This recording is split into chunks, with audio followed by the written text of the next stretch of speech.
All right. So as we get into Daniel 7, I want to immediately notice that there's a couple different things that go on in Daniel 7. And so when you have a couple different things going on, it means that they're not necessarily in chronological order. They can recapitulate each other, be complementary of each other, whatever. So right off verses, basically beginning in verse 1, even though the vision doesn't begin in verse 1. But just say right at the start of the chapter, Daniel 7, verse 1. Then it continues on through all as one vision down to verse 12. Down to verse 12, it goes on all the way as one vision. And then it has a break, and he says, I beheld in visions by night. And so he starts over, he has another vision, and he relates that in verses 13 and 14. Very small, almost like an interlude, because then verse 15 down to the end of the chapter recapitulates what he's already seen. So that's the basic outline of Daniel chapter 7. There's verses 1 through 11. He sees something. Then he sees something else, something that's different, something that's contrasting what he saw previously. It's different. You can't necessarily read chronology into that because it's two different visions. As we'll see, they are, in fact, chronological, but you can't assume that. When you have two different visions, they may not be chronologically in order. All the Old Testament prophetic books all do that. If you have one vision and it starts another, the starting point of the two visions can be the same thing or whatever. So you don't want to assume you don't want to assume that they're just coming in chronological order when it's two different visions. And then beginning again in verse 15 there, where he says, I was troubled in my spirit. And so what we'll see in that segment is that he's troubled by what he saw in the first segment of his vision, his first vision of the night. And so an angel comes and explains to him, and with, I think, the addition of some comfort at the end. The way that he saw things originally was rather terrifying. And then in verse 13 and 14, you have this sort of juxtaposing interlude. And then at the end of the chapter, you have some further explanatory words.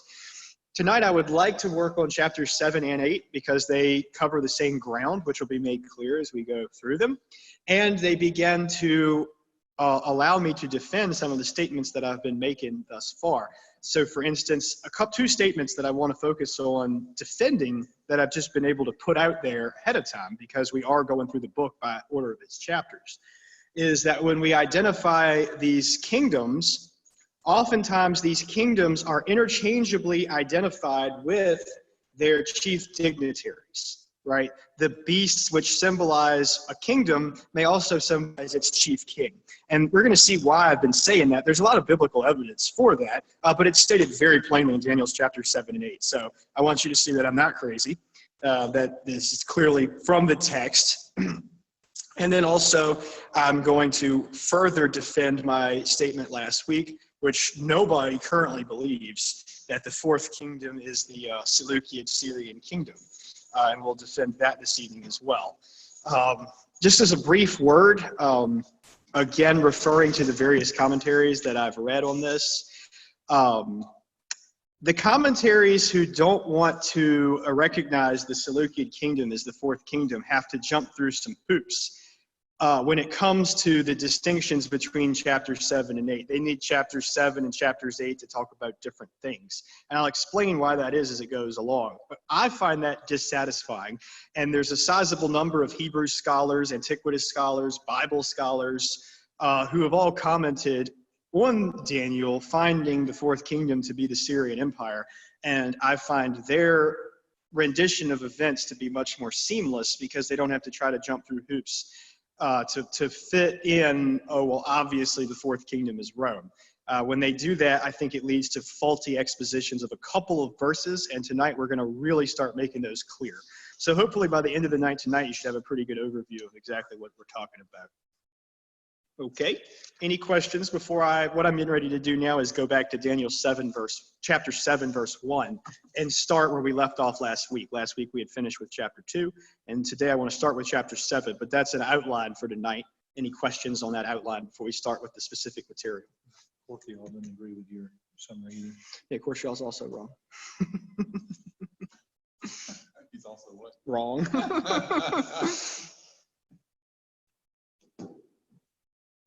All right. Cool. All righty. If there's no questions with that, then Daniel chapter 7, and we'll just go down through here in the verses and hit the high points. So in verse 1 here, where he talks about the dating of it through the first year of King Belshazzar, what is important here when he talks about this being in the first year of King Belshazzar, Nebuchadnezzar's now out of the picture. Nebuchadnezzar's passed out of the picture. He's died, and somebody from his line, there's some discussion, maybe Belshazzar is his son, maybe it's Nebuchadnezzar's grandson. That's not important to our conversation. All right, so I'm going to continue on down. He has a vision. Now, for those of you who were with us a couple weeks ago, which I think is everybody that's here tonight, in verse 3, where this is the beginning of his vision here, and he says, I saw that 4 great beasts came up out of the sea. Everybody remember the conversation we had on that about the sea being symbolic for the Gentile nations? Sort of all of the world that's outside of the land of Israel is the sea. Everybody familiar? Do y'all recall the discussion we had on that? Okay. Yeah, I was singing some psalms with my kids last night, and we sang Psalm 93. And Psalm 93 says, the floods, O Lord, lift up their voice. The floods make a mighty noise. They crash against the earth. And of course, Psalm 93 is a psalm that's thanking the Lord as the creator God for his work of creation. But the symbology there also ties into, when in the Hebrew mindset, to pray that prayer or sing that song, that's also a prayer or a praise of God's protection of Jerusalem against all of her enemies. The waves, the mighty sea crashes against the earth, and the earth is preserved by the hand of the Lord. So particularly, that psalm is first and foremost thanking God for his creation. He's the creator God, and he deserves our thanks for creating. But also at the same time, there's a parallel. We don't want to fall into one of our false interpretive methods we talked about earlier, but there's a correlation that's going on there. There's a correlation that's going on there in Psalm 93 with the waves of the sea crashing against the earth and the earth being preserved by the Lord. It's quite a recurring motif. You see that also in Psalm 104. But anyway, so that's verse 3 there. These beasts are coming up out of the sea. So what we're going to be looking for is the great Gentile nations who are always raging and troublesome are producing these 4 great beasts. And these beasts, like I said, we need to be on the lookout, are these empires, emperors. There's a dual identification there, okay? Now, the first is like unto the lion, and I think we talked about this a little bit already as well. The lion is, of course, Babylon. Now, Nebuchadnezzar has passed out of the scene at this point, okay, but the lion is the most noble of the beasts. The lion is Babylon, particularly its king Nebuchadnezzar, who did show kindness to the Jews after he destroyed their city in war, but he was not somebody who engaged in wanton cruelties or desecrations. He respected Daniel and the ways of the Jews, and the Babylonian Empire fostered the extension of Hebrew civilization in some of their cities, like Susa and Babylon. So they smashed them in the battlefield, but then they were not exceptionally cruel in any way beyond that. And that is reflected in what Daniel has to say here about Nebuchadnezzar and his kingdom, because it says that he was lifted up to stand upon his feet as a man, and he was given the heart of a man. So that this kingdom has some humanity to it. It has some, I don't want to read too much into any of these things. It becomes problematic. But certainly the imagery there of the first kingdom, which is Babylon, is that it has some maybe just a little bit more of a human element to it. It has a human heart, some kindness. Okay. Now the second one, which we established as Medo-Persia, it says in verse 5, another beast was like a bear, and it stood on one side and had 3 ribs in its mouth between its teeth. Now, this was an interesting point about this.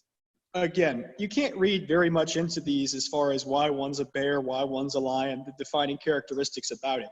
But something I did find interesting, that this bear draws his sustenance from these 3 ribs that he holds in his mouth. Speaking of the Medo-Persian Empire. Now, if you turn back over to Daniel chapter 6, reading in verses 1 and 2. Daniel chapter 6, verses 1 and 2, it says that it pleased King Darius, who was a Mede, to set over his kingdom 120 governors, and they would govern the whole kingdom. And over these rulers, of whom he set 3 rulers. So over the 120 satraps, he set 3 rulers, that the governors might give accounts unto them, and that the king should see no shortage. Okay, I find that interesting. The Medo-Persian Empire sets up three principal accountants or collectors, tax collectors over its governors for the express purpose to make sure the king isn't shorted his tax money. So that's kind of a throwaway point. You know, I'm not going to push that too far, but I did find it interesting that the bear in chapter 7, verse 5, the bear of chapter 7, verse 5 is sustained by 3 ribs in his mouth. That's where he draws his sustenance. And then over in chapter 6, verses 1 and 2, we see that he had a tax collection system which hinged on 3 great provinces that the Medo-Persians drew their money, their taxes from, that they would sustain their royal administration. So I'm not saying there's a connection there. It's kind of a throwaway point. I wouldn't argue it, but I did find that continuity interesting. I was just going to point that out to y'all, but I'm not going to make anything more than that out of it. Now, moving over to verse 6, he says, I beheld, and lo, there was another like unto a leopard, which had upon his back 4 wings of a fowl. The beast had also 4 heads, and dominion was given him. Now, of course, here we move to the Greek Empire. The leopard is an animal known for its speed and agility. We talked already about how Alexander crossed most of the known world at that time in a matter of a decade. Incredible feat.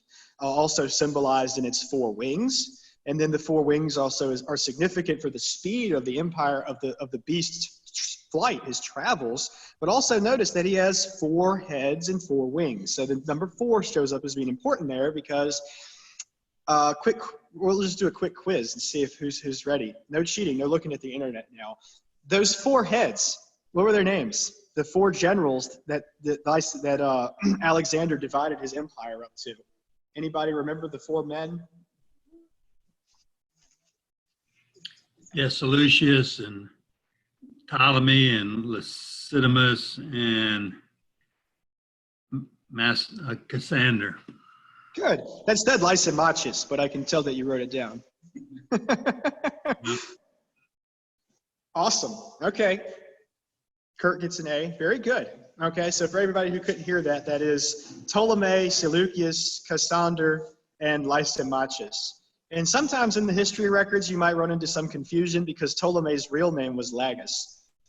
Ptolemy was a title, but he's typically known in history as a Ptolemy, as Ptolemy, even though his actual name was Lagus. If my name was Lagus, I'd probably prefer a title too. All right. Now, so that gets us down through verse 6. And now, if we seem to be moving over these things, I'm moving over them fairly quickly because we're going to continue to talk about the same things through the second half of chapter 7 of Daniel and chapter 8. So I don't want to sort of spill all the beans right up front. We want to go through those things in a good order and use the material that I have to talk about on chapter 7 and 8 and not front load things. All right, now, notice the continuity here in verse 6 and verse 7. Okay, so he's seen 3 beasts, and the 3rd beast had the 4 heads, and dominion was given him.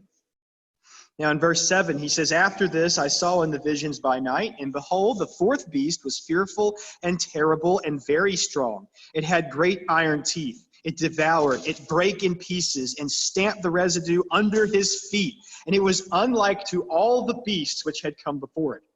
Okay, so the 4th beast, the 4th segment of Nebuchadnezzar's vision back from chapter 2 that we covered last week, which Daniel spent the most time talking about, shows up again. It's extremely terrifying. It's different from all the other things. Notice that the first 3 dominions, these beasts, are animals. But notice the 4th one. He says that it's a beast, but he says that it has iron teeth and brass claws. Okay, so it's not like an animal that can be wounded and killed or is mortal or depends upon the breath of life. This is a cold, mechanical, terrifying creature that he sees here. It is unlike everything else. It doesn't have a heart. It's iron and brass and awful. And he's terrified by this. As you can see picking up in verse 15, he says that he's very terrified by this. Now, I want to continue right into the end of verse 7, he says that it has 10 horns. Okay, and this is significant. Now I'm just going to let the cat out of the bag right here. The 10 horns are 10 kings. We're going to see that. It says that very clearly in chapter 8. The 10 horns are 10 kings. Now that is the principal way in which the 4th beast is different than the others. The first 3 beasts had all been corollarily identified between kingdoms and individuals. Okay, the Medo-Persian Empire, the Mede was Darius and the Persian was Cyrus. The Babylonian Empire was Nebuchadnezzar. The Greek Empire was Alexander. But this fourth empire is different because it's not necessarily an individual. There's 10 kings. Okay, there's 10 horns. The fourth beast that grows out of the third one is different from all the others because it has 10 horns. And he goes on from here. Now we've established it has 10 kings, 10 horns. It's a dynasty. It's a little different.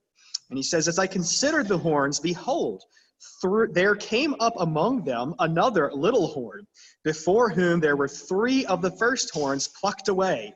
And behold, in this horn were eyes like the eyes of man, and a mouth speaking presumptuous things. Now, notice here, he focuses in on the 11th horn, okay? There's another one that comes up amongst them, follows on their heels. So this fourth dominion, this fourth beast, this fourth empire is marked out as being different for the fact that it has 10 rulers and then an 11th who's terrible and horrible. Okay, and he says, I beheld until the thrones were set up, and the Ancient of Days did sit, whose garment was white as snow, and his hair of his head like pure wool. His throne was like the fiery flame, and wheels as burning fire. A fiery stream issued and came forth from before him. Thousands ministered unto him, and 10,000 stood before him. Judgment was said, and the books were opened. Then I beheld, because of the voice of the presumptuous words which the horn spake, I beheld even until the beast was slain and his body destroyed and given to the burning fire. As concerning the other beasts, they had taken away their dominion, yet their lives were prolonged for a certain time and season. Okay, so he continues on through the end of the vision there of the fourth. So he's come down essentially to the end of his vision again. He's terrified by what he saw of this 11th ruler, this 11th horn that comes up behind the other 10. It's terrible. I think we'll find vindication for this, but particularly what he finds so terrifying in the fourth beast is the 11th king, the 11th horn. That is the particular reference that comes in. You know, it's that fourth empire, that fourth dominion is different from the others in that it's a dynasty. There's 10 kings. It's different in that sense. But the emphasis of saying that it has the metallic features, the brass claws, the iron nature, and it breaks everything. It's a desolator. Is particularly in the characteristics of this 11th king, which he seems to fear so much. For right now, I'd like to skip verses 13 and 14. We'll come back to them at the end as they are an interlude. I don't want to break our train of thought. I'd like to go ahead and move through verses 15 to the end of the chapter because it's a recapitulation. Everybody know what the word recapitulate means, right? It's covering the same ground again. Yeah, so verses 15 to the end are recapitulation, and we'll see that. It adds clarity. That's why I don't want to get ahead of the text. We're just going to work with what the text gives us as we get to it, and then the text is actually going to clarify things for us. It's going to keep clarifying. We're going to go over it several times. Okay, so picking back up in verse 15, with the idea in our minds, we're going to come back to verses 13 and 14. They're important, very important. Beginning back again in verse 15, he says what would be obvious. I'm troubled in my spirit. In the midst of my body, and the visions of mine head have made me afraid. So the visions that he's seen are terrifying things. Okay, and let's see. I'm going to go ahead. I'll just read verse 16 because it's the only other interlude. Therefore, I came unto one of them that stood by, and I asked him the truth of all of this. And he told me and showed me the interpretation of these things. Okay, so if there was any doubt in our minds, verses 15 and forward are clearly recapitulation. The angel tells Daniel as much. The vision you just saw, I'm going to explain it to you. Okay, now here we begin with a little justification for some of the things we've been assuming thus far. Verse 17, the great beasts which are four kings which shall arise out of the earth. Now notice how that statement differs just a little bit from the previous statements we've had. The 4 beasts that have been empires are now 4 kings, okay? That's why I've been stressing that the Bible frequently correlates great kings with their kingdoms, because now here the angel says these 4 great beasts are actually 4 kings, okay? So we have 4 kings, and we've identified the first 3, and those particularly would be Nebuchadnezzar, Cyrus the Persian, and Alexander the Greek. The Greek. But now we have a 4th king to identify. And it's the same as the 11th horn over here, okay? Everybody with me on that, right? The angel's very clear. This is 4 kings that we've been talking about. Not to the exclusion of their dominions and their empires, but here, he's frank. We've been talking about 4 empires, and it's 4 kings, okay? And he says, now, verse 18 is one that I want to spend a few seconds on because verse 18 is a little tricky. The specific wording that I have, now I'm the only person here using an old Geneva Bible. This is an old translation. It's the oldest English translation of the Bible. I use it just because I'm a bit of a history nerd. So it means something to me, but it's not always the most scientific translation. Our studies of Hebrew have progressed since then. And 500 years, you'll know this if you read Shakespeare, right? Anybody here like to read Shakespeare? Okay, Genevieve reads Shakespeare. Okay, very good. If you're familiar with Shakespeare, then you'll know that Old English writers expect for you to hold pronouns for a very long time. Okay, you know what I mean by that? They'll refer to somebody by their name, okay? Like, I'll mention Kirk by name. I'll talk for 10 minutes and then I'll say, and he told me the other day, and I'm expecting you to still realize that that pronoun I just used relates back to a proper noun that I'm 10 pages away. And we haven't used the proper noun in 10 minutes, but we're holding pronouns. Old English is terrible about that, and it's hardly confusing.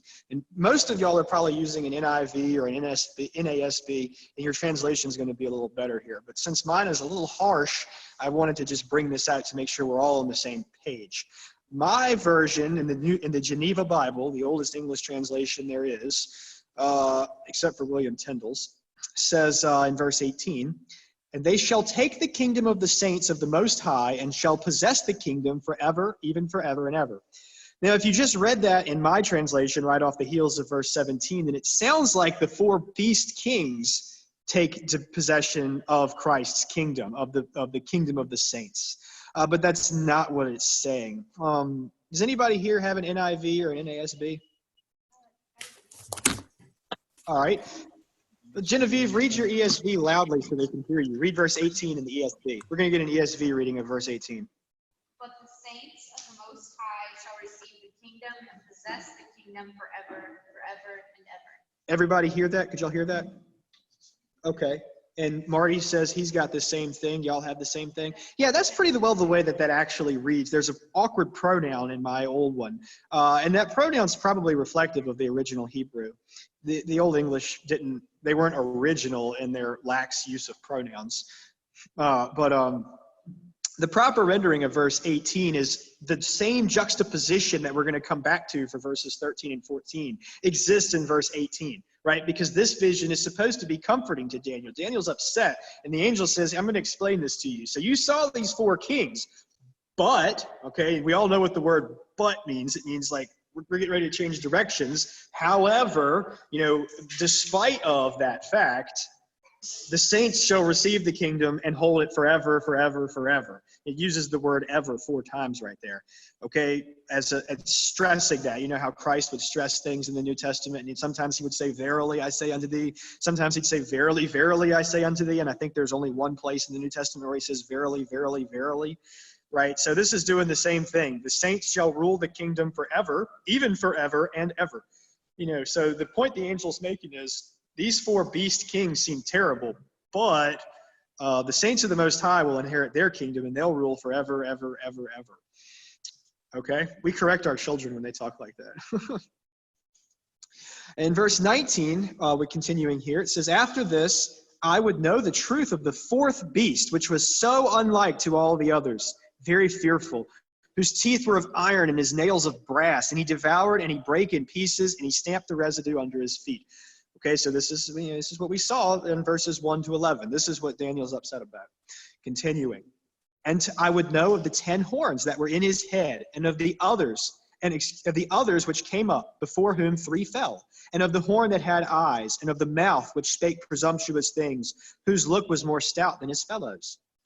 I beheld, and the same horn made battle against the saints, yea, and he prevailed against them, until the Ancient of Days came, and judgment was given to the saints of the Most High, and the time approached that the saints possessed the kingdom. Then he said, the 4th beast shall be the 4th kingdom in the earth, which shall be unlike to all the kingdoms, and shall devour the whole earth."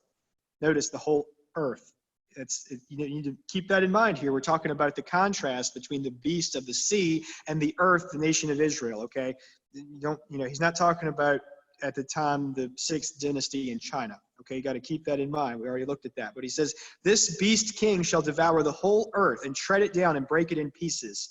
And the 10 horns out of this kingdom are 10 kings which shall arise.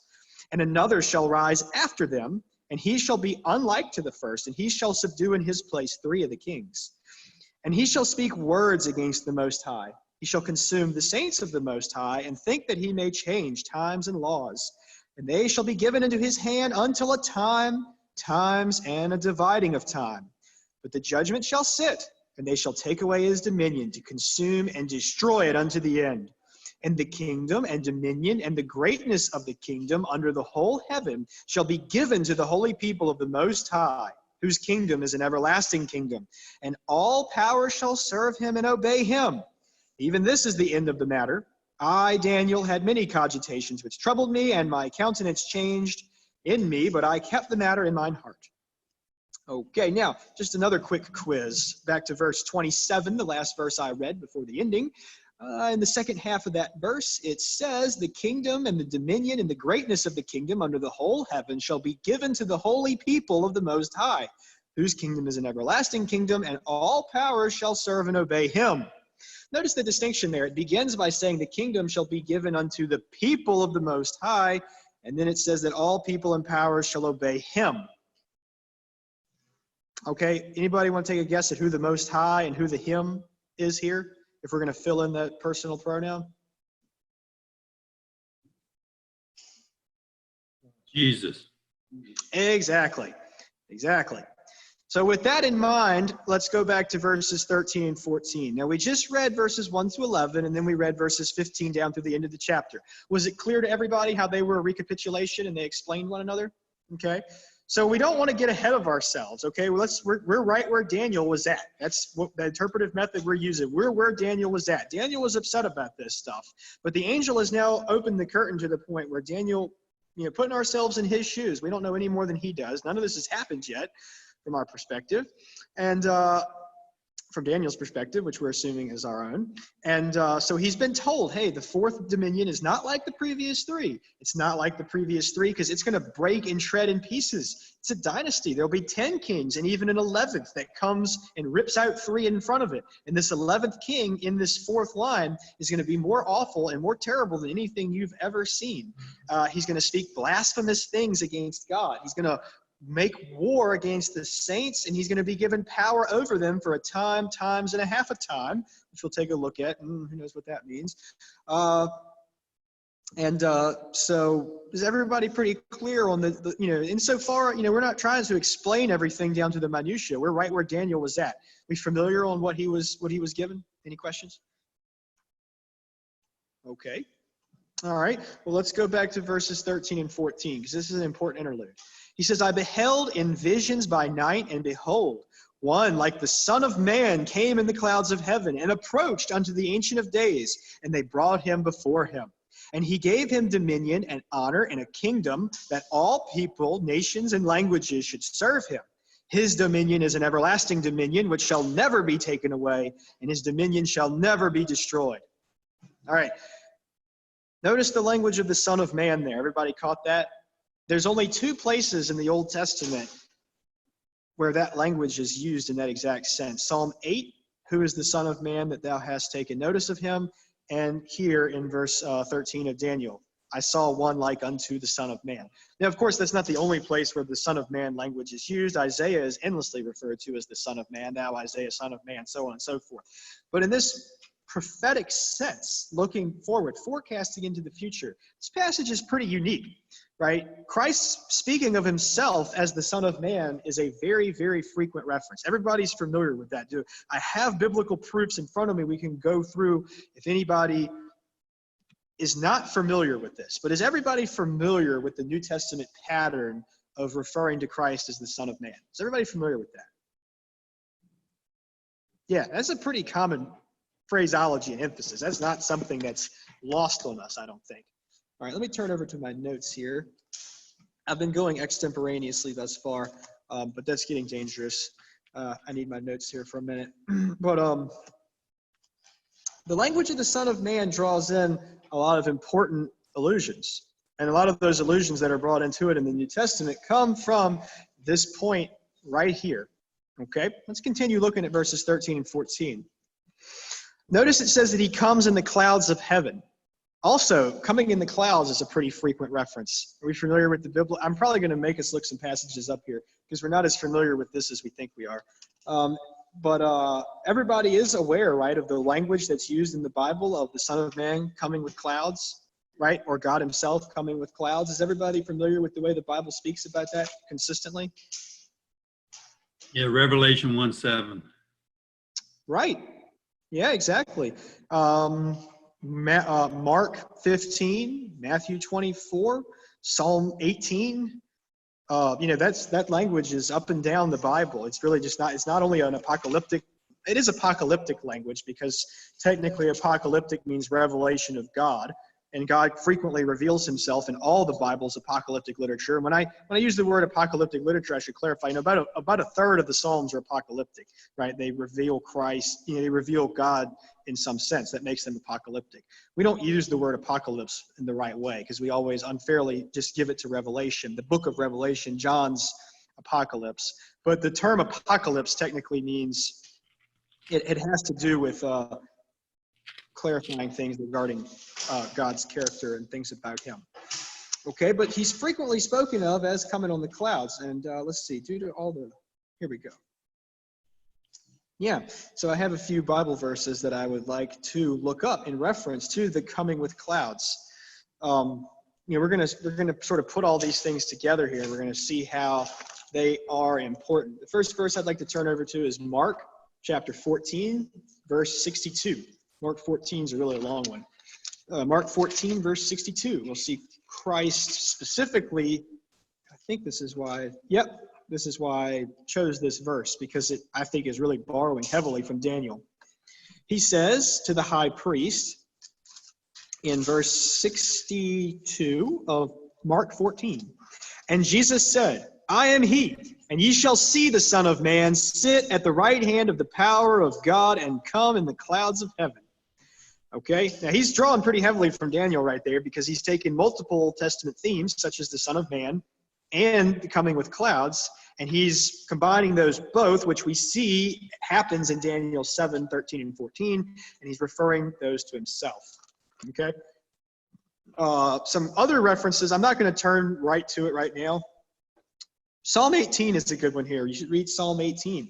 It speaks of God coming down in the clouds. I usually sing Psalm 18 to the tune of Sweet Hour of Prayer, and the way that it lays the lines out there, it says that I forget the way it goes exactly, but the specific idea, anyway, I'll paraphrase it because it's escaping my mind right now. But in Psalm 18, it says that he rode low on the clouds, he darkened the skies, his nostrils belched forth great clouds of fire, is the way that it usually comes across something like that in Psalm 18. So you see the idea there of God coming in judgment there on the clouds. And you see similar imagery to that in Psalm 104. Although in Psalm 104, it doesn't necessarily have anything to do specifically with judgment. Over in Psalm 104, it says that he makes the winds and the clouds his chariots. And so he sort of passes over the earth, visiting it in the clouds. Okay, so when Christ is using this language about himself, he's essentially saying, I have the power to judge. Okay, by saying that he sits in the clouds, that's essentially what he's saying in Mark 14. He's saying, I sit at the right hand of God. I am the Son of Man who's been prophesied about, and I sit in the clouds. I have the right to judge. It's essentially what he's talking about. Okay, so that's popular imagery. Kirk, would you care to read Revelation 1:7 since you already had it? Just speak up so people in the room can hear you. All right. All right. Yeah, go ahead. Behold, he is coming with clouds, and every eye will see him, even they who pierced him, and all the tribes of the earth will mourn because of him. Even so, amen. Yep. And I'll just go a little further into Revelation, chapter 14, verse 14, excuse me. John says, and I looked, and behold, a white cloud, and upon the cloud one sitting like unto the Son of Man, having on his head a golden crown, and in his hand a sharp sickle. Okay, so that's, and I have a few other verses here, but there's no need to keep multiplying the same thing. They're very clear on this, that this is a prerogative of Christ. Okay, there can't be any doubt of what we're seeing here when it comes to Daniel chapter 7, verses 13 and 14. But I do want to bring out a few other things here. We've been through verse 13 there with that, and I want to move into verse 14 and bring out a couple of other things. Notice here what it says, verse 13. We don't want to get lost in the forest and miss the forest for the trees. And notice here that it says, one like the Son of Man came in the clouds of heaven and approached unto the Ancient of Days, and they brought him before him. Okay, notice this. It says that Christ approached unto the Ancient of Days. He came up to him in the clouds, and they, that is the ministering spirits before the throne, brought him, that is Christ, before him, that is the Father. Okay, this verse, this has fallen out of preference in the last few decades, but this verse has a very monolithic way of being interpreted in history. It's always seen as being the most clear prophecy of a major event. Can anybody tell me what this clear prophecy speaks of? When it speaks of a major Christological event. Everybody knows what a Christological event is, right? When we talk about Christological events, we're talking about the virgin birth, his ministry, his death, his resurrection, his ascension, okay, his session. Anybody want to tell me? This is always in history. No, this is not disputed. It's just ignored today. It's still not disputed. It's just ignored. But this is not disputed. I've seen all kinds of diverse opinions in Daniel in the last couple months preparing this. There's no diversity of opinion here. They all have a unified testimony of what's going on in verse 13. Major Christological event. I just gave you, it's basically multiple choice. I just gave you 6 possible answers. It's one of them. Exactly. It's the ascension. It's speaking to the ascension. Notice the specific language. One like the Son of Man came in the clouds of heaven and approached unto the Ancient of Days, and they brought him before him. Let's continue in the verse 14. And he gave him dominion and honor and a kingdom, that all people, nations, and languages should serve him. And his dominion is an everlasting dominion, which shall never be taken away, and his dominion shall never be destroyed. Okay, I'd like to turn. Go ahead, Tom has a comment. A lot of people like to refer to that as when he comes back. When he goes up, his kingdom is here, and he's ruling over it. And it's clear as A lot of modern clear interpreters can be. get the direction of Christ's travels in this verse wrong. If you read the verse closely, he's not coming down to earth. It says that he comes up unto the Ancient of Days. Okay, this is not speaking about Christ's second coming. A lot of interpreters who want to place verse 13, and when I say a lot of interpreters, historically speaking, I'm talking about a very tiny little minority that exists primarily from about 1940 onward, who try to find Christ's second coming in Daniel 7:13. But there's massive problems with that. If we're going to work from a grammatical historical interpretation, Daniel doesn't have a clear picture of Christ's first coming. And certainly that's not presented to us in the book yet. Why would we be jumping ahead to a second coming? This is speaking of not a coming down to the earth. It's speaking of a coming up to God. So the direction is wrong, and the order of events is wrong. For a lot of modern commentators who, again, a lot of your modern guys from the last 40 or 50 years stand in I'm talking a minuscule, you probably can't even put it at 1% of commentators on this text that want to see this as Christ's second coming. They're missing the forest for the trees here, and what they're doing is they're trying to impose something on the text. They come to this here as an interlude in Daniel 7, and it doesn't fit their preconceived notion. And so they say, clearly we're going to be talking about Christ's kingdom, so it has to be our future. Christ's second coming, his establishing his earthly kingdom still in our future. I don't think there's any textual warrant from that. If you're in Daniel's position, the Messiah has never come. This book is giving the people of Israel comfort up until the time their Messiah comes. Somewhere between verse 1 and verse 13, a lot of modern commentators forget, wait, the Messiah already came. There's been several thousand years since then. The hope that Daniel looked for arrived in the person of the Messiah. Jesus Christ himself said that. He said, I have come to preach the good news, the Jubilee. I am the Son of Man, and you will see me sitting in the clouds of heaven. That's what he says in Mark 14:62. So I think we're jumping ahead of ourselves to try and see in verses 13 and 14 anything other than the ascension. And I'd like to turn over to the New Testament in a couple places to prove that, because the language is very similar.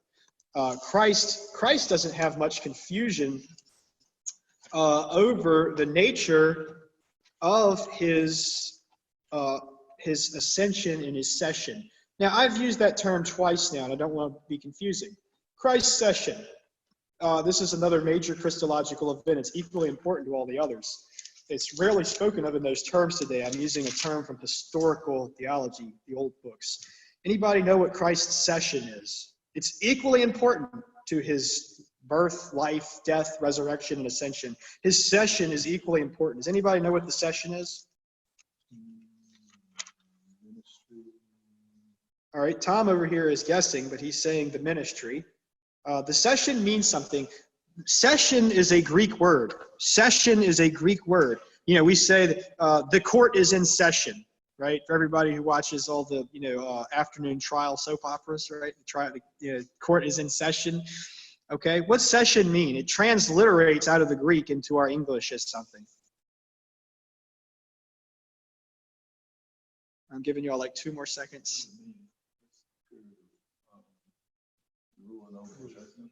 Well, technically the word session means the sitting. The word session means the sitting, and it has an implication with it. It means to sit in judgment. Okay? So Christ's session in historic theology is equally important to every other major Christological event. His virgin birth, miraculous, necessary for him to fulfill his duties. His life, ministry, death, resurrection, ascension, major Christological events. His session is equally important to all of those things. Okay? The entire book of Hebrews roots its theology in the session of Christ, when it says that we have a high priest who offered a sacrifice once for all and then sat down at the right hand of God. Okay? The entire book of Hebrews roots its theology, its content, in the session of Christ. And the session is very important. Okay? He is sitting in judgment. If you're a Presbyterian, our churches have sessions. Okay, and we take that word from the Old Hebrew, it means the sitting, okay, because in the Old Hebrew Republic, then the elders in the church were officers, and they would adjudicate in non-criminal affairs, and when they were together to rule on an issue, it was a sitting, it was a session, okay. In the old synagogue system, if you read some antiquities, like if you read Hextenberg or Lightfoot or Maimonides on the old synagogues from the 4th century BC into the 2nd and 3rd centuries AD before they were transfigured. They would talk about the session. Okay, and the early churches had a session. The synagogues and the churches in the early Christian era had similar structures, and they had a session. The session was a sitting. It was the sitting of the elders. Christ has a session. He sits at the right hand of the Father. I want to turn to Matthew chapter 28. I just turned to Mark 1. Not good. Okay, I got a comment here. I'm just curious, would the 1,000-year reign be his session? Yes, in a very real sense, yes. That's not necessarily something I want to go into overly deeply right now, but yeah, the 1,000-year reign is absolutely included in the session. All right, now, Matthew 28, verses 18 to 20 say, "And Jesus came unto his disciples and spake unto them, saying, All power is given unto me in heaven and in earth. Go therefore and teach all nations, baptizing them in the name of the Father and the Son and the Holy Ghost, teaching them to observe all things whatsoever I have commanded you, and lo, I am with you always, even unto the end of the age." And notice what he says in verse 18. All power and authority in heaven and in earth has been given unto me. Okay? And this is spoken right on the heels of his ascension. Okay, the ascension is a major Christological event. Okay, you can read the same parallels over in Luke 24. He says basically the same thing to his apostles, and then he's immediately fulfilling Daniel 7, 13, and 14. He goes up into the air. Okay, we're not done there, though. We're not done. Let's turn over to Ephesians. Okay, Paul, who may or may not have written Hebrews, we won't try to pose an answer to that question, but notice what Paul has to say here in chapter 1 of Ephesians. Paul is going to root some of his theological content in the session of Christ.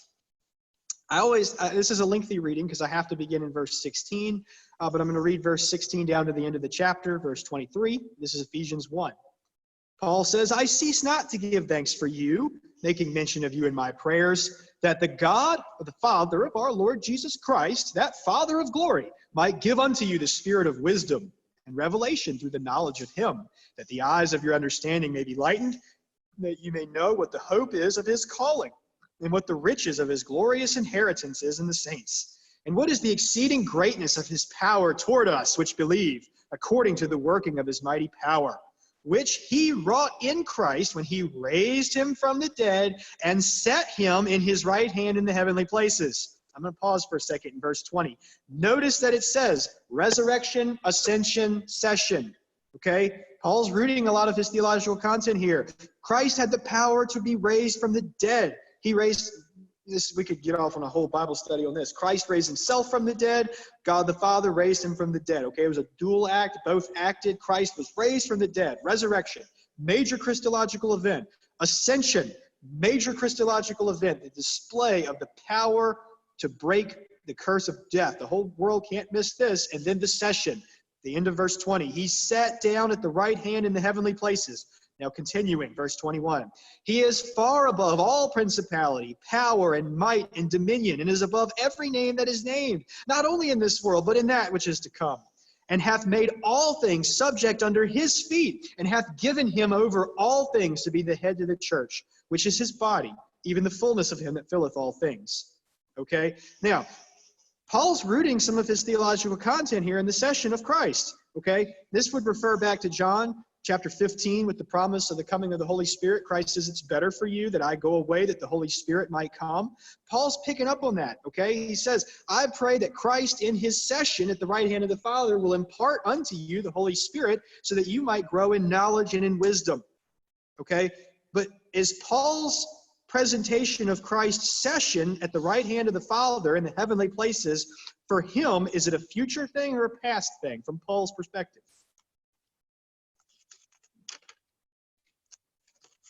It's a technically speaking, it's a present ongoing thing, okay? Right? If Christ hasn't already assumed his session, the book of Hebrews doesn't mean anything. Christ has assumed his session. He's sitting at the right hand of the Father. He's administering the Holy Spirit. He's ruling over the affairs of people, far above all principalities, dominions, might, honor, every name that is named, and is the head over all things unto his church. Okay? So that's important theological content from Paul. Okay? One last New Testament reading. I want to turn to 1 Corinthians chapter 15. I'm just going to read one verse here, just one verse, maybe two. Verse 25, I know. Let me make sure that I'm not omitting anything. Yeah, verse 25. 1 Corinthians 15:25. Christ must reign until he hath put all his enemies under his feet. Okay? Christ must reign until he hath put all his enemies under his feet. Now, 1 Corinthians 15 is one of those texts we could spend like 6 weeks on. It's a whole lot there. Our pastor preached out of 1 Corinthians 15 this last week. And he's preaching on it again this week. And he's not touching on this verse here. There's a whole lot you can talk on in 1 Corinthians 15. But if you're a Greek scholar, okay, I'm not, but I do have some books at home. When it says in verse 25, he must reign till he hath put all his enemies under his feet. If you were to transliterate that from the Greek to the English, what it says is, he does reign, he will reign until he hath put all of his enemies under his feet. It's not looking off, it's looking off into the future in the sense that it says that at some point in the future, Christ will vanquish all of his enemies, okay? But it's not saying at some point in the future he will reign. This is called the Greek aorist tense. It's a tense we don't have necessarily in the English. It's called the present ongoing, okay? It's encompassing both the present and the future. And in order for us to express it fully, we have to say, in verse 25, Christ does reign, he will reign, and he must reign until he has destroyed all of his enemies and put them under his feet. Okay? So we take a look at the language that's being used in Matthew 28, 1 Corinthians 15, and Ephesians 1. I just loosely alluded to Hebrews chapters 9 and 10, and also chapters 1 and 2, and chapter 5 and 4. it's a big deal in Hebrews.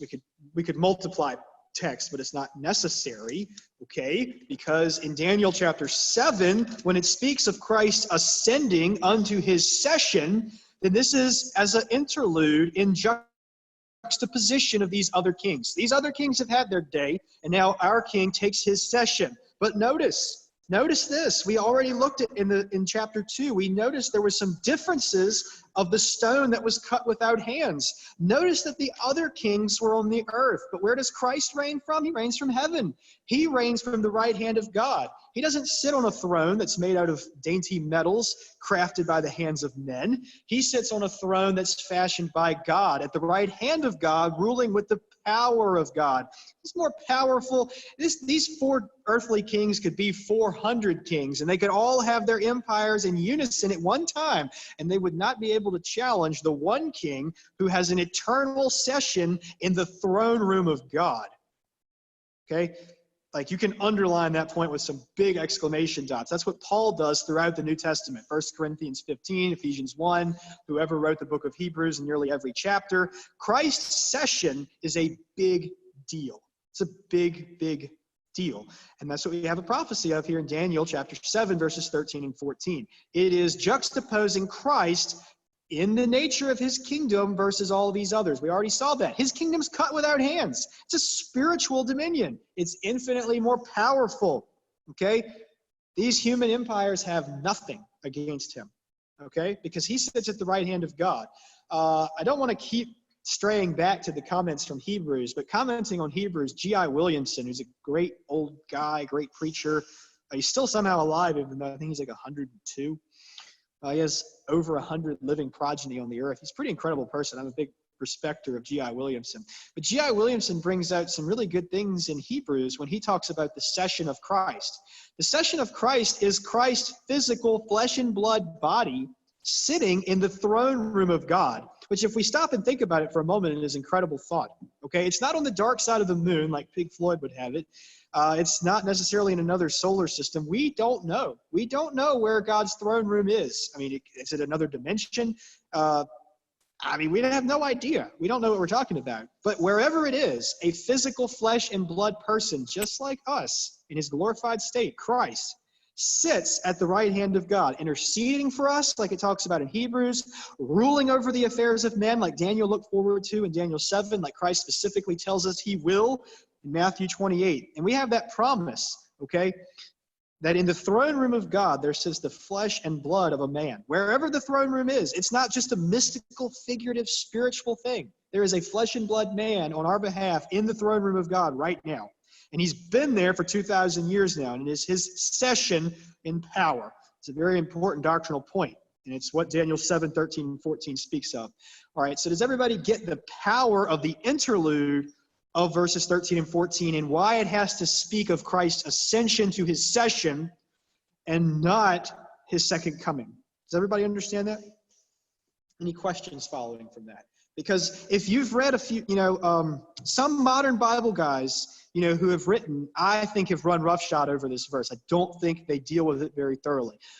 Contemporary Christian theology does not deal very well with the session. I don't want to be bashing people or trashing people, but I'm dissatisfied with contemporary Christian literature and its treatment of Christ's session. Just as a quick question, how many people here had ever read any material on Christ's session up to today? Okay, y'all don't count. What's that? Yeah, Marty says excluding the Bible. Good point. Is anybody? Yeah, Kirk says 0. That's right. Okay, but it's extremely important. If Christ doesn't have a current session, we don't have any salvation. That's how important it is. Okay, yeah, exactly. It's the book of Hebrews. If he doesn't sit at the right hand of the Father, we don't have a high priest.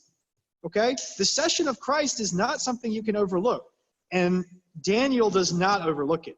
Okay, the session of this king, this prince who is to come. Any further questions on that or why it's important?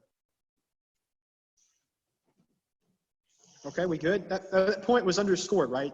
I had about 10 times that much material on the session of Christ, but I actually decided it's so much that as I started laying this out, me and Marty talked about it, and I said, we're going to do a whole nother Bible study on Christ's Christological events at some point in the future. We're going to talk about his birth, resurrection, life, ministry, ascension, and session. And I didn't even want to fill up our study of Daniel. We'd spend 2 weeks talking about the full implications of the session of Christ because it's so neglected today. It's so neglected.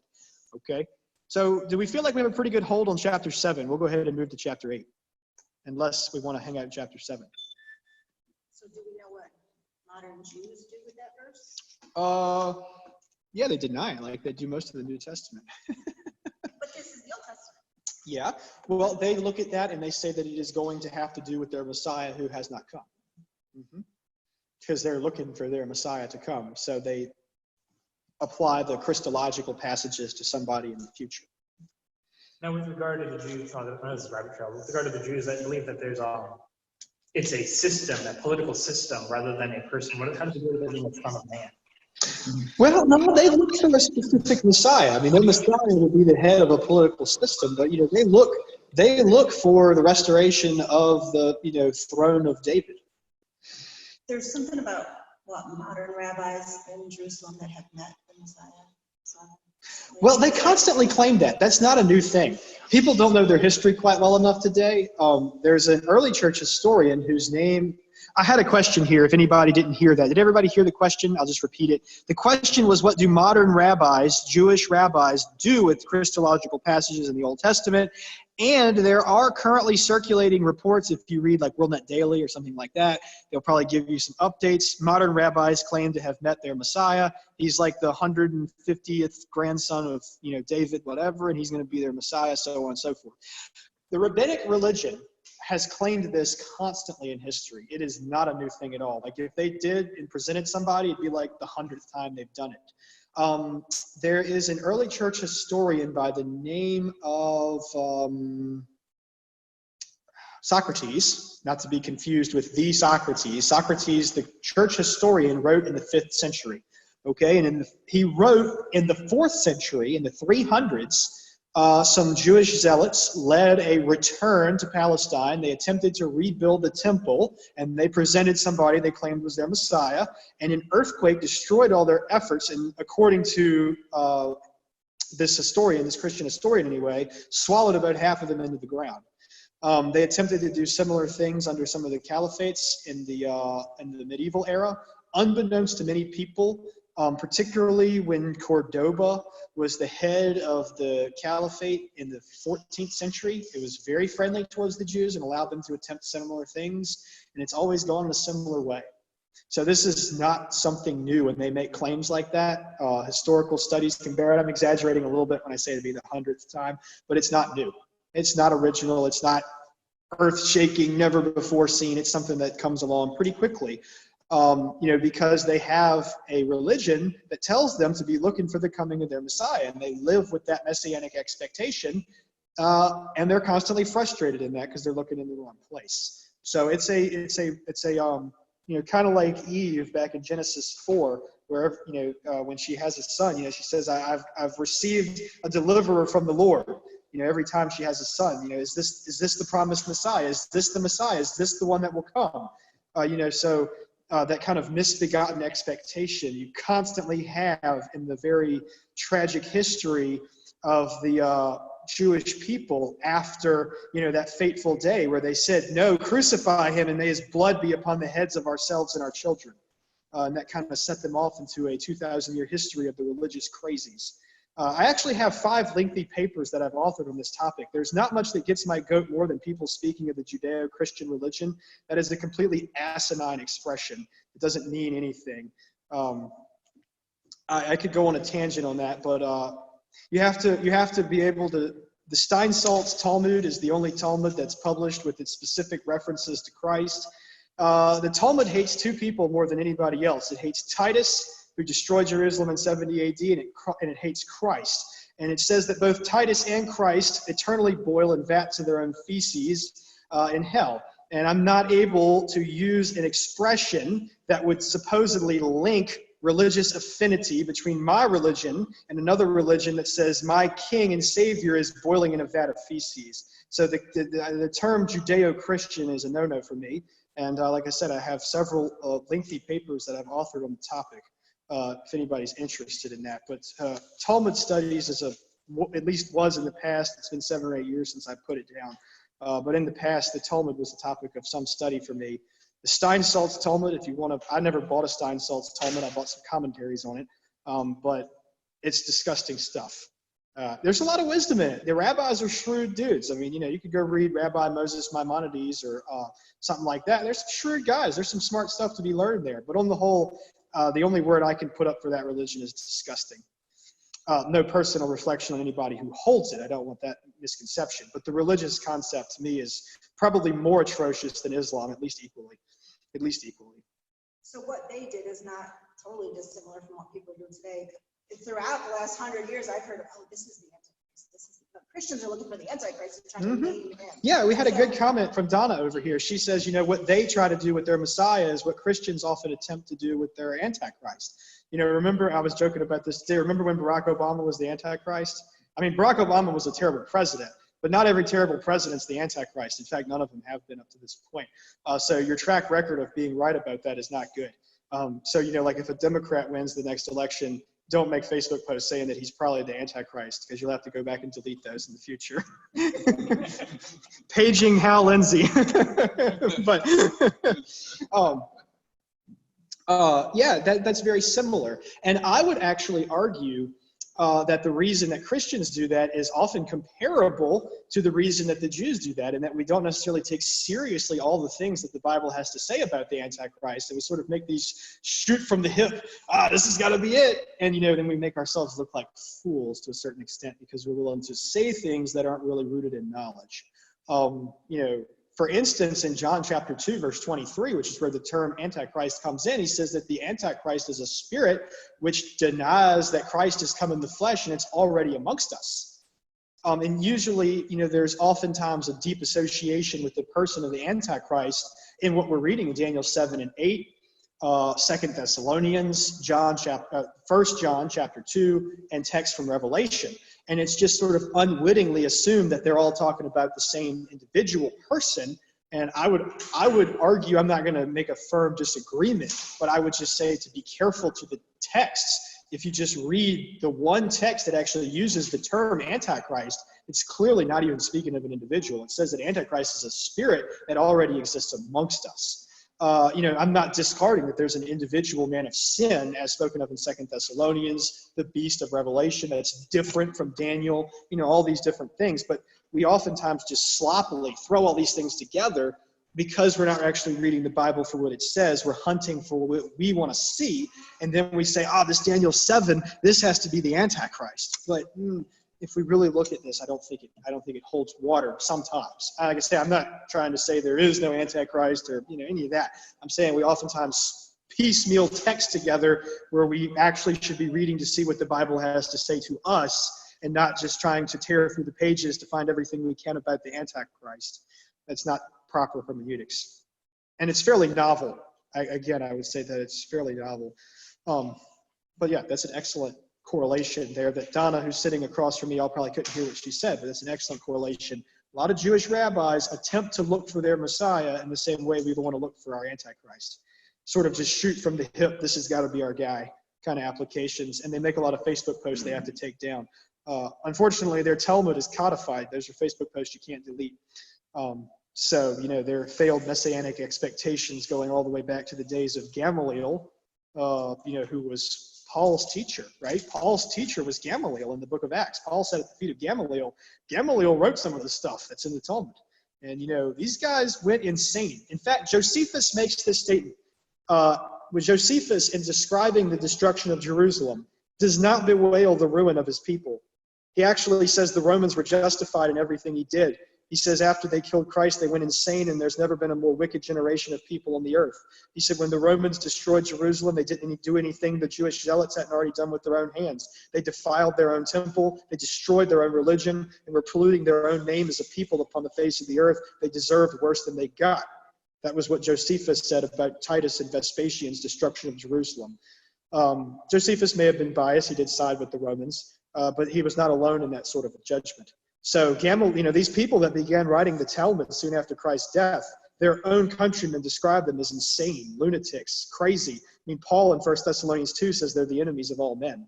So, these guys who are putting this religion together back in the first, second centuries. We have Paul, his inspired testimony says literally they're insane. Josephus's non-Christian testimony says they're insane. And that's the basis. If you're going to talk about a Judeo-Christian tradition, you sort of have to take 1 Thessalonians 2, 15 and 16 and sort of chunk them out of the Bible. Because Paul says, yeah, these guys writing this Talmud stuff, they're crazy. And, I think we're a little too comfortable with Judeo-Christian language. But that's a tangent.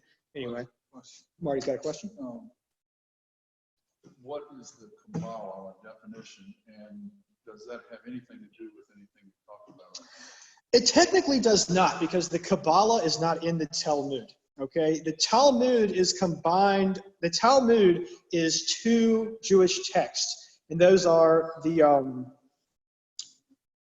Mishnah and the Gemara. The Mishnah is the codification of the oral law. The Jewish religion is predicated upon the fact that when Moses received the Ten Commandments, there was an oral tradition that accompanied it that was never written down, and that you could only properly understand the written text through this oral tradition. It was called the Mishnah. It was the second half, or the oral half of the law. They wrote the Mishnah down in the days of Gamaliel and so forth. They probably picked this stuff up in Babylon, is what most historians think. Okay, so the Talmud is two halves. The Mishnah, which is the oral law, and then the Gemara, which is the 3rd, 4th, and 5th century rabbinic commentaries on the Mishnah. The Mishnah is the oral law. The Gemara is the commentary by these early rabbis on the oral law. You put the Mishnah and the Gemara together, and you have your Talmud. There's two Talmuds. There's the Jerusalem Talmud, and there is the Babylonian Talmud. The Babylonian Talmud is the authoritative. The Jerusalem Talmud is non-authoritative. That's just a side tangent. Now, there are other texts that you bring into this. There is the Kabbalah. The Kabbalah is quite famous. I don't want to make a statement that sounds anti-Semitic, but historically, the Kabbalah is what is called Jewish magic. They have a line of rabbis that claim to be able to practice magic. In fact, Werner Heisenberg, who created some of the jet propulsion systems and some of the early technology that went into the nuclear bomb, actually believed that he was fulfilling Kabbalistic prophecy of a character called the Golem. The Golem is a Kabbalistic creature. The rabbis claim they had the ability to create life. They called it a golem. And Werner Heisenberg and some of the other fellows, he wasn't actually the main one. There was 2 or 3 other men. Their names are escaping my mind. But what they wrote about this, they were Jewish fellows, and they were up on their Kabbalistic literature, the Zohar and such. And when they went into making this nuclear bomb, and they said, we're finally producing our golem that we've written about for so long. Interestingly, that's where J.R.R. Tolkien gets the golem in The Lord of the Rings. That's from the Kabbalah.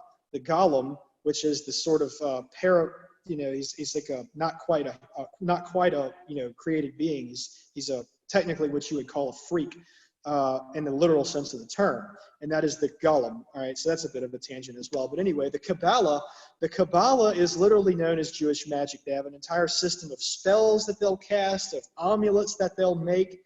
The Kabbalah should not be foisted on necessarily Orthodox Jews. In fact, a lot of the Orthodox Jews who hang out today in Jerusalem don't practice the Kabbalah. They're separate things. The Talmud and the Kabbalah are separate things.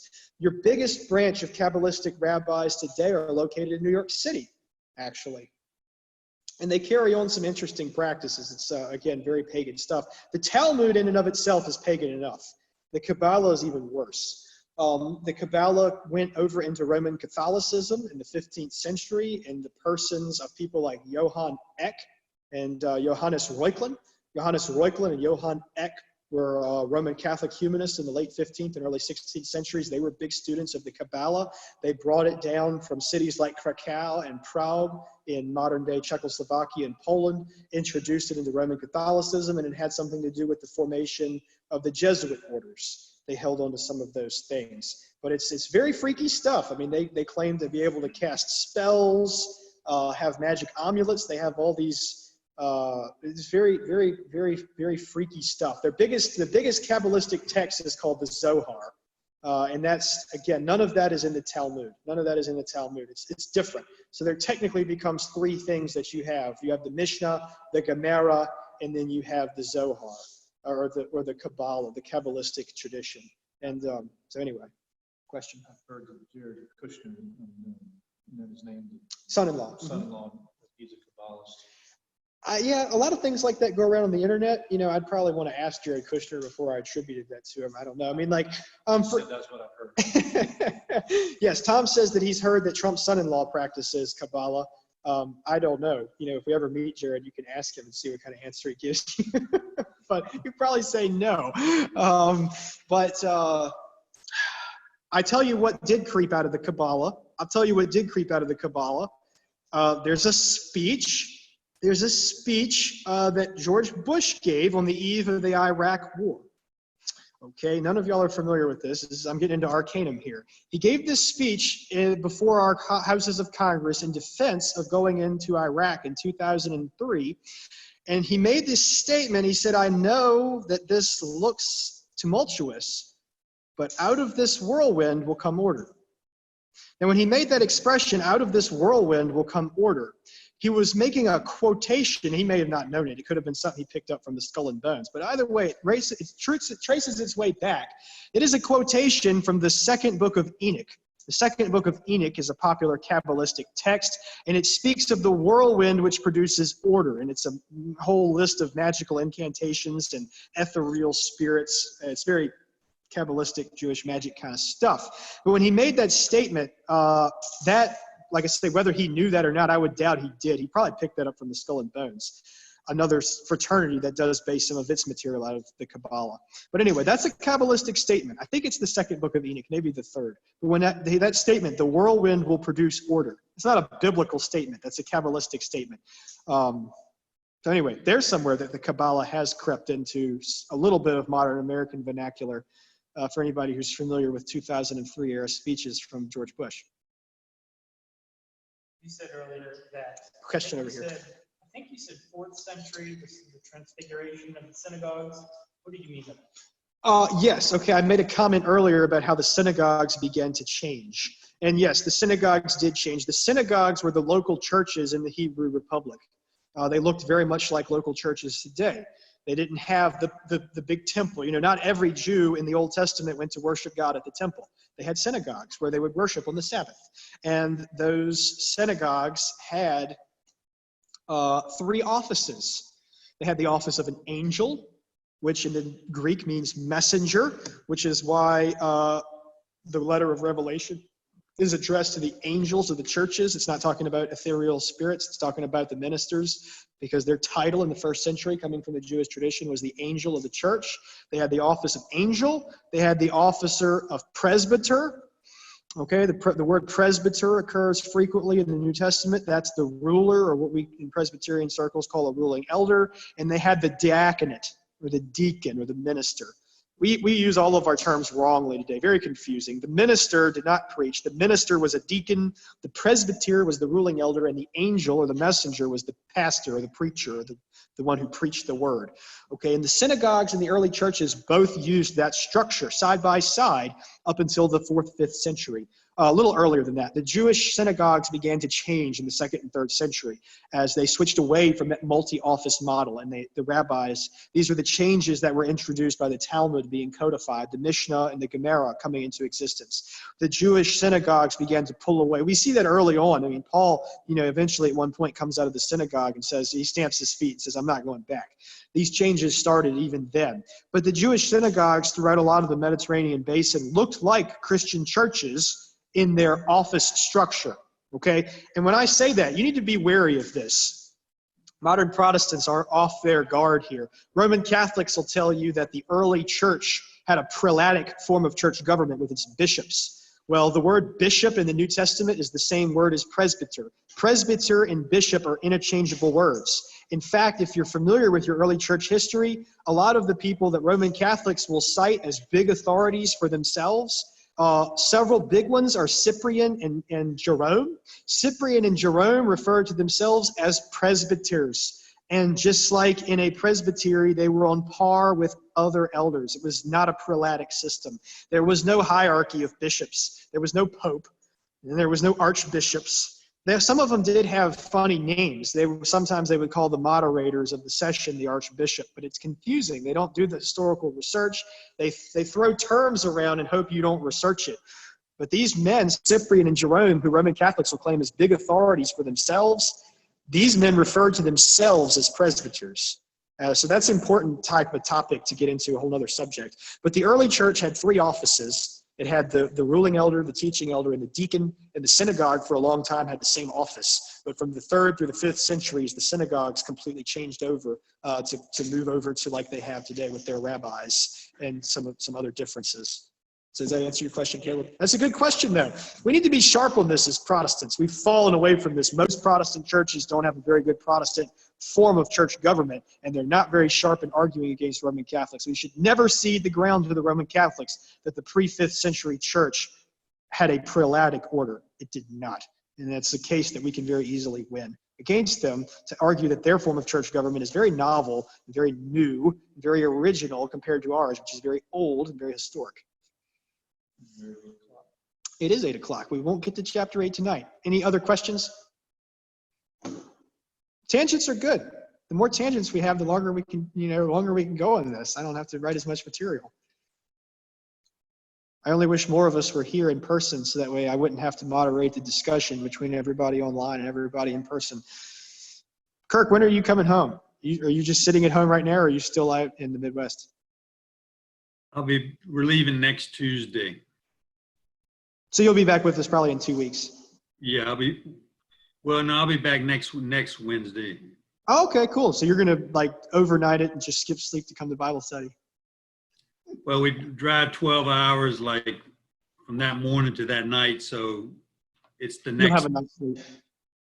Okay, cool deal. No wonder you didn't know what I meant when I said she plane tickets, he drove. All right, well, any other questions from online for tonight's material? We'll move through chapter 8 and probably move into chapter 11 next week. We're going to skip chapter 9. We're going to come back to chapter 9 last because it's the most confusing. We're going to do chapter 8, then chapter 11 to gain clarity, and we're going to come back to chapter 9 having gained all of the insight there is to gain before we take a stab at chapter 9. There's a lot of harmony amongst the commentators on chapters 2, 7, 8, 11. You want to see them go crazy, turn to chapter 9. There's some crazy theories on chapter 9 because it's tough. Milton Terry, one of the good commentators I have, one of my better commentators, Milton Terry, he complains that the text of Daniel 9 has been corrupted. I don't necessarily buy it. I don't like that as an explanation. But Daniel is unique. Daniel's the only book of the Bible we have that's left to us in 2 languages. The oldest copy we have is half in Chaldean, half in Hebrew. He complains that the latter part of chapter 9 is corrupt. There's some missing words or some things making it hard to understand. I think we can make something out of it, but it is worthy to keep that in mind. A good, honest commentator will tell you when he doesn't know. And he says, it's tough. So anyway, we're going to come to chapter 9 last. All right. Well, if there's nothing else as far as discussion for Bible study, we're going to close in prayer.